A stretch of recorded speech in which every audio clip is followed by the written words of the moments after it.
Bismillahirrahmanirrahim. Assalamualaikum warahmatullahi wabarakatuh and greetings to all. Today I am going to present to you the Malaysian education system. I am SHUHADAH binti SAMIN and I am from IPG Kampus Raja Malaya in the unit TESL B2. So, my lecturer for Philosophy and Education in Malaysia will be Dr. Kamaruddin bin Abu Hassan.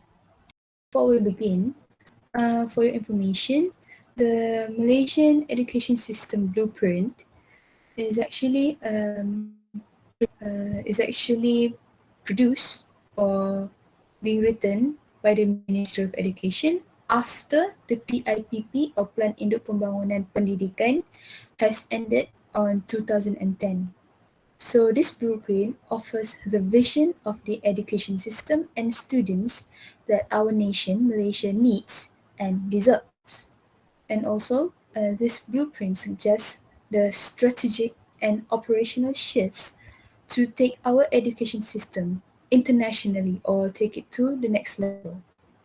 So here are the contents that we are going to look into: the three objectives, 5 aspirations for Malaysian education system, the 6 aspirations for Malaysian students, and the 11 shifts to transform the system. So here are the 3 objectives. So basically, this Malaysian education system blueprint helps us to understand the current performances and the challenges that the education system faces. And second one is to establish a more clearer vision for our education system and help and expose us to the aspirations that the Ministry of Education wants to achieve. And the third one is to outline a comprehensive transformation program for our education system. So here are the 5 aspirations for our Malaysian education system. First of all is the access.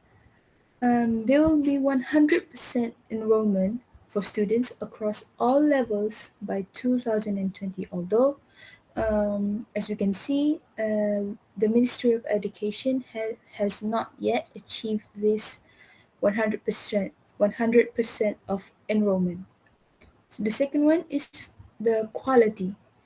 So the Ministry of Education has targeted to bring the Malaysian education system to become the top third of countries in international assessment, such as the PISA and TEAMS in 15 years from now.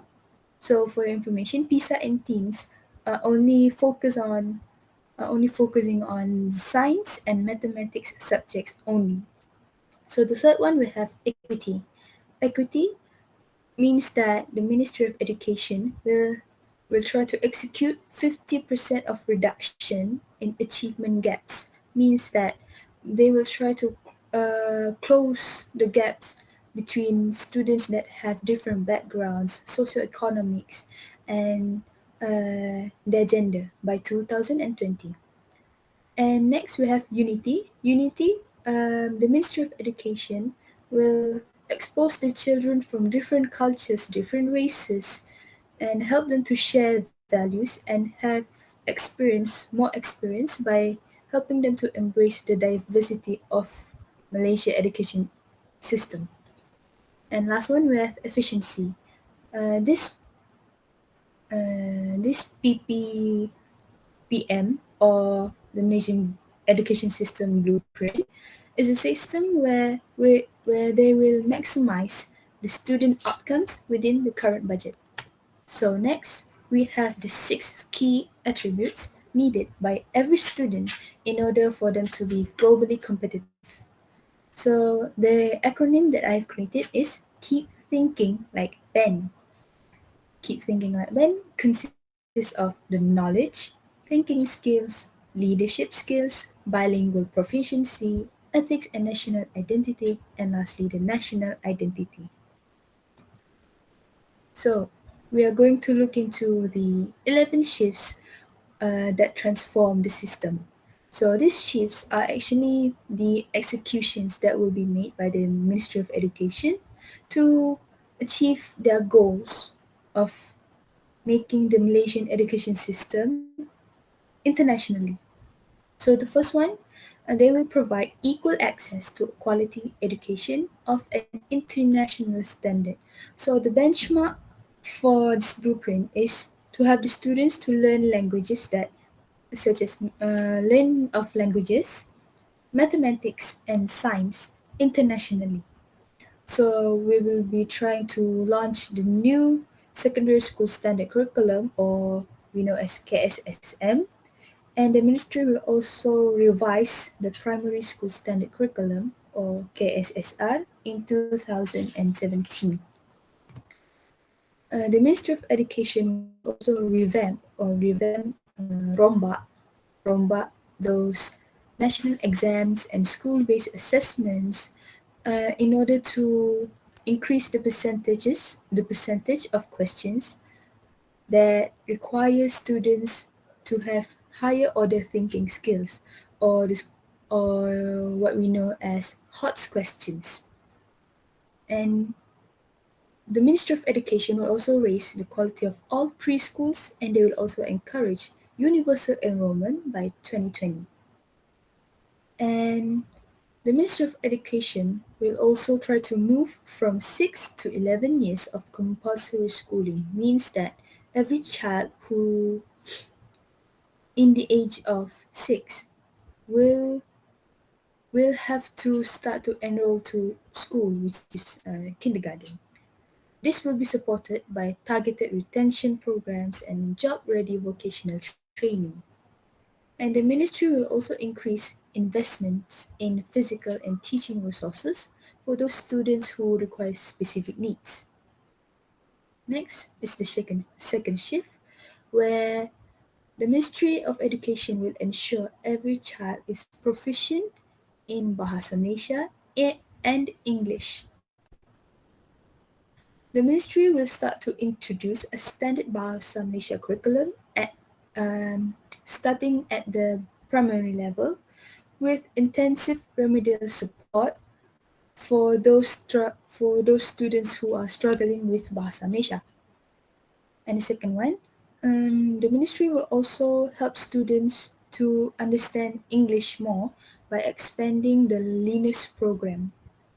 And they will also upskill English teachers and expand more opportunities for students to be able to get more exposed to the English language.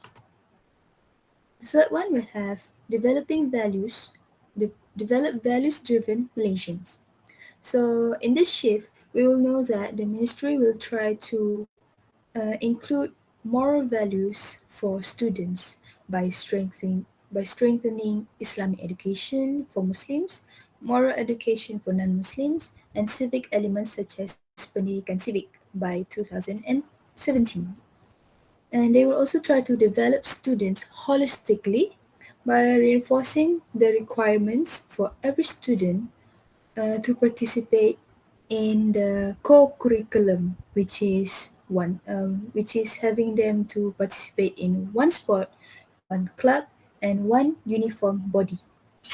And the ministry will also enhance and scale up remote from 2016 in order to facilitate the interaction across school types. Okay, remote is actually the joint activities between mainly Malay primary schools and non-mainly Malay primary schools, such as SK and SJKC.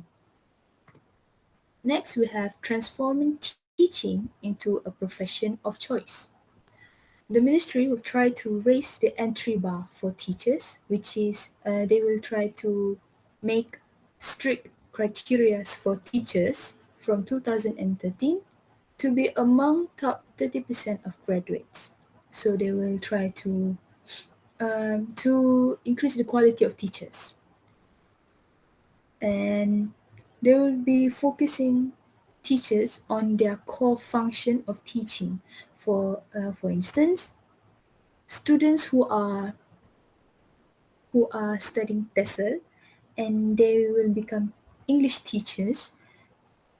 in their future school, they will be only teaching English from 2013. That is what they meant by this point. And lastly, they will implement competency and performance-based progression by 2016. Okay, the next one is we have to ensure high-performing school leaders in every school. Okay, what does it mean by school leaders? In this context, it is the principal of that school.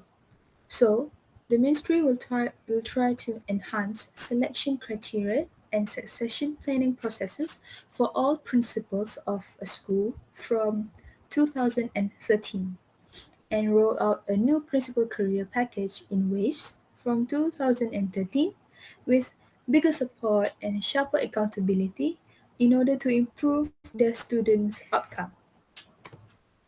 Okay, so the sixth shift is to empower the JPNs, PPDs, and schools to customize solutions based on their needs.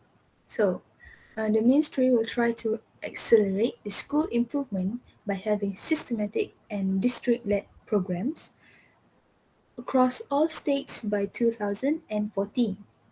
And they will also allow greater school-based management autonomy for those schools that meet a minimum performance criteria. And they will also ensure that 100% of these schools meet at least basic infrastructure requirements by 2015, starting from Sabah and Sarawak. Because, as you all know, the schools in Sabah and Sarawak usually have low infrastructure requirements and they usually have low in education achievements. So the next one we have leverage ICT to scale up the quality of learning across Malaysia.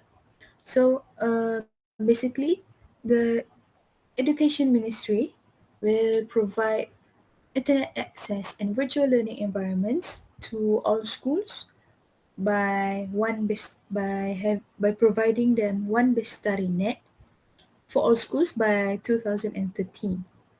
One of the examples that I've saw is at the rural area. Schools at rural area are already going through this process where the students in school will have their own files where the teacher will give them homeworks by sending them through email and have them doing their homework in via the internet. And this will help to maximize the use of ICT for distance and self-paced learning. So this means that um, teachers and students would not have to be um, having class face to face, where where the teacher will have to keep an eye on their students. So this will increase high quality teaching regardless of the location of teacher or students or the skill level. Okay, the eighth one is to transform the ministry delivery capabilities and capacity. This blueprint shows us that the Ministry of Education will empower JPNs and PPDs through greater decision-making power over the budget and personnel from 2013. They will also deploy almost 2,500 more personnel from the ministry and JPNs to PPDs in order to have better support schools by 2014.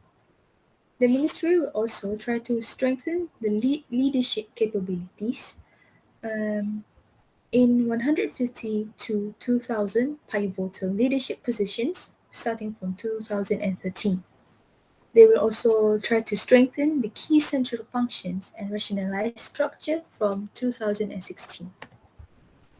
So the ninth shift is partner with parents, the community, and private sector at scale.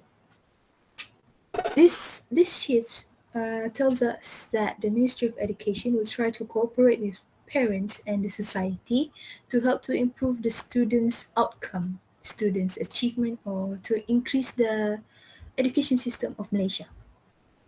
So one of the executions that the Ministry have made is by inviting every PIBG to provide input on the contextualization of curriculum and the teachers' quality from 2016.